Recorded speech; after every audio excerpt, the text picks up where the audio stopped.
So today, let's talk about one of the most audacious, just mind-blowing feats in human history, Felix Baumgartner's free fall from the very edge of space.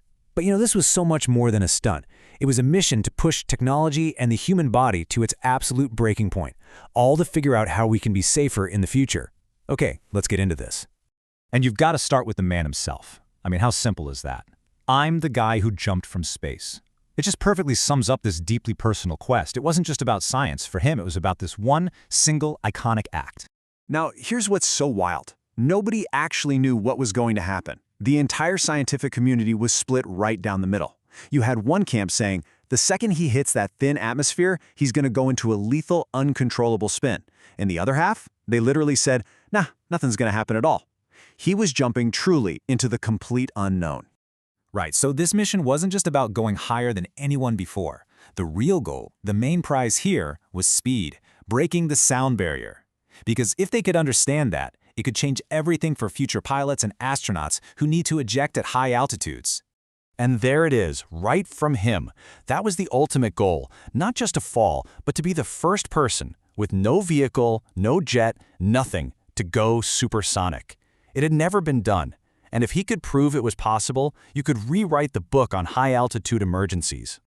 So, with that historic goal locked in, the moment finally comes. After this long, slow climb to the edge of space, he's there, on the doorstep, looking down at the curve of the Earth. Let's walk through the jump itself. I mean, can you even imagine that view? He's seeing something almost no human ever will. But here's the thing, he can't just sit there and enjoy it. That very first second, that step out, it's everything.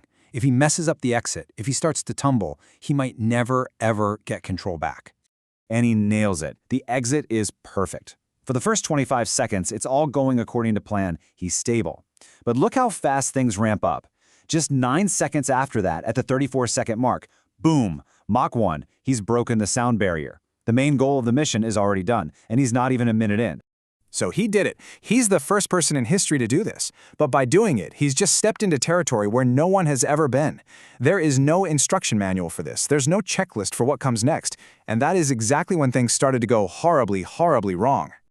So, right after that moment of pure triumph, the whole mission changes. It's no longer about breaking records. It's about pure, desperate survival. That spin the scientists were so worried about, it was about to become a terrifying reality.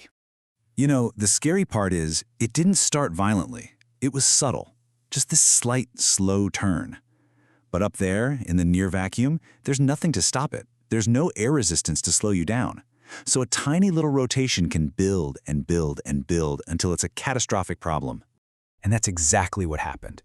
That slow turn just starts feeding on itself. He's trying to use his arms, his body to fight it, but there's just not enough air to push against. The spin gets faster and faster and faster, and just like that, he's no longer flying. He's just falling, completely out of control. Let this number sink in for a second. 600 miles per hour. That's faster than a 747, and he's not in a plane. He's a man in a spacesuit spinning through the sky with absolutely no control. The forces on his body are just unimaginable. And right here, this is the crucial moment. His whole mindset has to shift. The record, it's meaningless. The mission, the ambition, it's all gone. The only thought in his head is, how do I stop this spin before it kills me? And this is the grim, horrifying reality of what he was up against. If that spin had stabilized into what they call a flat spin, the G-forces would have been so powerful, so intense, that the blood in his body would be forced to his extremities. The way he put it, the only way for the blood to escape his head would be through his eyes. It's a one-way ticket. So how in the world do you solve a problem that has never happened before while falling at supersonic speeds? This wasn't about strength. This was about thinking his way out of a completely impossible situation. Okay, so he had one last-ditch safety device, this thing called the G-Wiz. Basically, it's designed to sense the extreme G-forces of a flat spin and automatically pop a small parachute to stabilize him. It's his emergency button. But, and this is the craziest part, he realized the only way to survive was to outsmart his own safety equipment. So here's the genius of what he did. He knew that G-Wiz was about to fire, which at that speed could have been just as bad, maybe worse. So he had to trick it. He intentionally pulled his arms in tight, which momentarily changed the G-forces just enough to fool the sensor into thinking he was okay. That bought him a split second to use his body, fight the spin, and regain control himself. He had to disable his own automatic safety system to save his own life. So he survived the crisis. He's won the fight, and now he starts the final part of this journey. He's falling out of that black, hostile void of space and back into the familiar, life-giving atmosphere of Earth. You can just feel the relief in this. After the absolute terror and chaos of the spin, he's survived the worst of it. He's out of the black and descending back into that beautiful, familiar blue sky. He's coming home. And as he gets lower, you start seeing all these little signs that he's back in our world. The air gets thicker, and his suit starts to flap. He can actually see flares that his crew fired from the ground to show him which way the wind is blowing. After all that chaos up high, these final moments, they're just a picture of perfect control. And then he's down. He lands on his feet, he opens his helmet, and for the first time in hours, he isn't breathing oxygen from a tank. He's breathing real air. You can just feel the unbelievable weight of that moment in that simple phrase. You see, Felix Baumgartner's jump, it was never just about setting a record. It was about pushing what we thought was humanly possible.